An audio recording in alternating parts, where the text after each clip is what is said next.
So welcome back to another episode of My Player, guys. This is episode number 10, and we're starting today's episode off with a game against Southampton here as the Saints come and take us on at Turf Moor. And of course, in the last game, in the last episode, we took on QPR. We drew it 1 goal each after Lukas Jutkovic came off the bench in stoppage time to score us an equalising goal in what was a really frustrating game for us because we just didn't show enough urgency at all. It was very, very irritating for me to play in, knowing that my stamina kept on going down and the teammates just weren't responding to the fact that we were losing the game for the most part. So coming into this game against Southampton, well, I wanted to be ambitious and I really wanted to win this game for the team because quite frankly, we haven't won a game in an in-game month now. Our last game came around, directly a month ago in the game to Hull City as we won by 3-0. I think in the last episode I said it was against West Ham.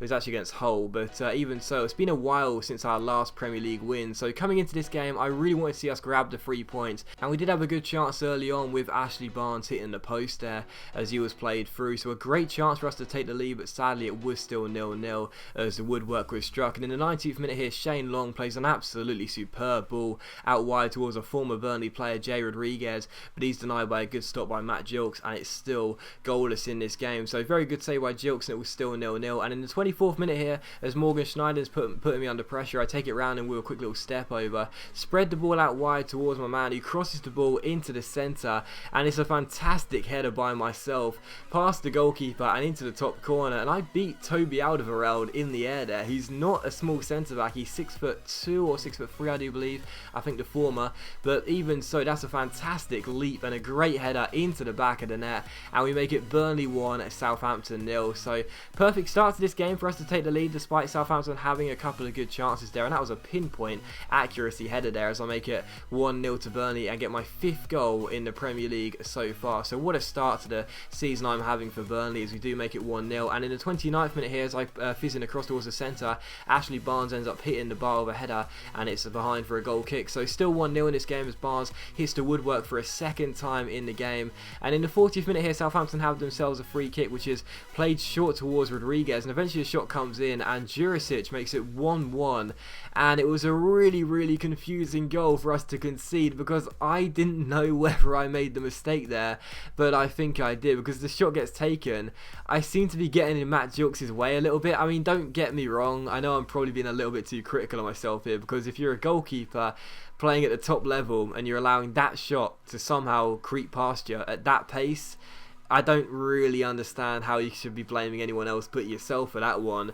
But I feel as I still sort of distracted him a little bit, I guess. And there were a couple of bodies in the way as well. It's just the shot by Filip Jurisic was really slow. That's why I felt the goalkeeper made a mistake there. But I guess in the end you'd have to say it was a bit of a team error. The Wall didn't really do a good job closing down a short free kick. I got in the way of Matt Gilks. Gilks really should have stopped it in my opinion. So in the end, a bit of a catalogue of errors by everyone involved in the team. But still, Southampton were on level terms, and it was Burnley 1, Southampton 1. And not much really happened in the second half until 15 minutes before the end, where yours truly won a penalty for Burnley. And I gotta be honest, I flew through the air for this one. And Morgan Schneider, who was trying to guard me all through the game, he was trying to mark me and put me under a lot of pressure. He could not cope with me. He really couldn't. He kept on letting me just leave his sight, basically. And this was another one of those cases. He dives in for a challenge there for no need, and I just go flying. Seriously, in real time, it seemed like I hung in the air for ages. But there's no debate about it. It's a definite penalty. He did make contact with me, and it's a great chance to make it 2-1. Now, I wanted to take the penalty for this one. I really did. I was getting frustrated that my teammates weren't responding to the runs I was making in this game. So I really wanted to take the penalty after winning it. It was the substitute, Lukas Jutkovic, who will stand up and take it. And, sometimes I just feel like I'm not getting trusted enough in this Burnley team because I barely get the ball at my feet unless I call for it, which I never like to do. Whenever I do get into good areas to shoot, usually the ball gets played backwards and not towards the centre. This game being a rare exception where I did get the cross into the box, so I headed in. And I was just really frustrated to not get given the trust to be able to get taken, to take that penalty basically and probably win us the game. because we did draw it 1 goal each, which isn't a bad result against Southampton, but I feel as though if I would have taken that penalty, I could have scored it. So I was frustrated that the teammates didn't trust me, let me take that penalty, but it's just one of those things. And a 1-1 draw, despite the fact that the wait for a Premier League win continues, it's still a decent result. You know, you can't discredit a good, decent draw against a good side like Southampton. But coming into this game against Spurs, still waiting for that first Premier League win in a lot of games, hoping in this game a draw would be nice, but we do need to get back to winning ways as soon as possible, and here's hoping we can get it. This has been a terrible first half so far. No chances for either side. The pass accuracy for both teams has been really low. It's been really frustrating, really cagey, as I get put on the floor by my own teammate. He's hoping for better things soon, because this has got all the makings of a classic player career mode 0-0 draw. I hate to say that, but it does. So unless something changes soon, I think that might be the case. The Spurs come through with Soldado. Good challenge. Shot comes in, and it does go just wide the post via a deflection. So good to get the first chance of the game, I suppose, even though it did go to Spurs. It's been very, very poor, sadly, so hopefully that's going to spark the game into life a little bit. This Jilks punches the ball away. Keep putting the pressure on, keep putting the squeeze on there, don't give them an inch. Oh, come on, someone get that ball away, get it away. Great save by Matt Jilks. Really good stop. And a couple chances now for Spurs, but still 0-0. Yes, great challenge. He's going to get him through anyway. Don't allow that drilled cross, because we know how effective they are. It's a low cross instead, and Ryan Mason puts it over. Wow, that is a really bad miss as the final touch of the half.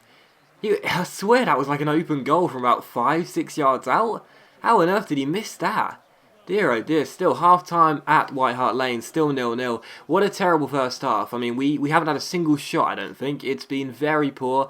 I mean, we've barely been near the Spurs penalty area. I mean, it's genuinely been that poor. In fact, I want to check, have we even been close? I mean, I don't know, not really. It's been really poor.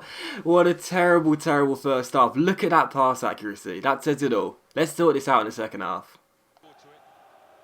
That's my ball. That's my ball. That's our ball. That's our ball. Now we can break. Come on. Come on, team. Where are we? Where are we? Where are my teammates? Let's go. Through the middle. Through the middle. That's a great ball. Come on. It's me against Kabul. I'm round him. What a chance for 1-0. Oh, Lloris. What a save.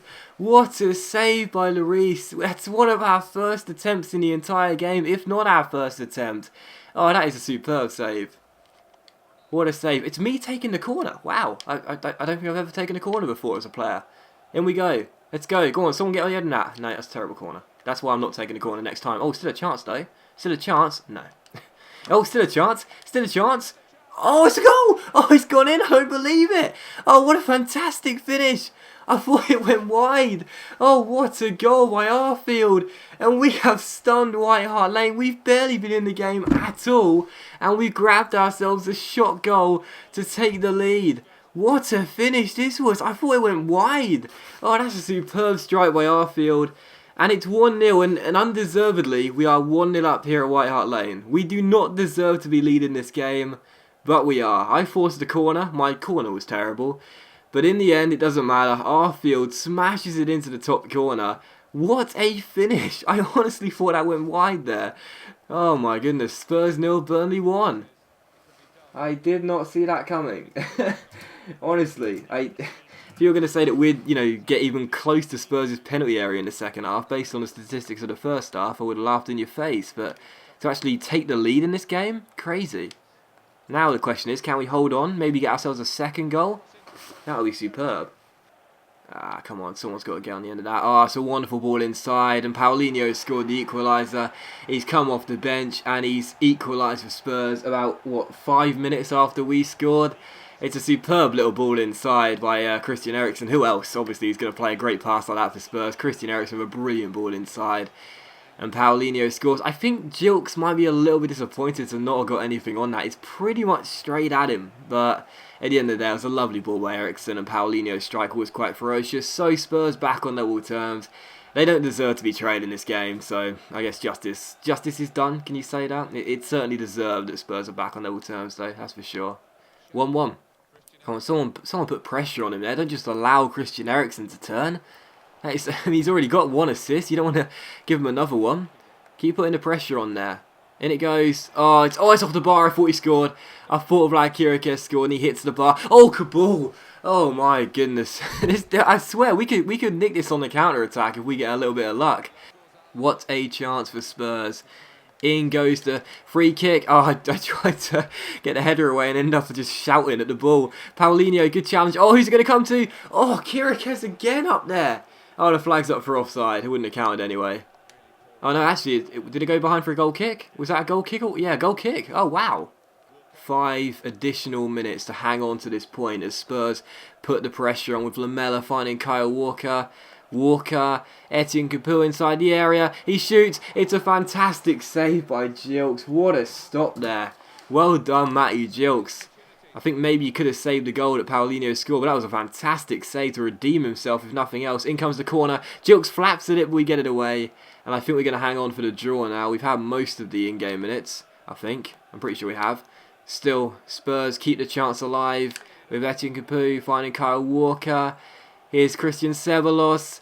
I'm in the area trying to defend with my team. Kyle Walker, just don't allow the cross and we'll be okay. It's another corner, but Spurs won't get the time to take it because the referee's blown for full time, and that is going to do it. So final score at White Hart Lane, Spurs 1, Burnley 1.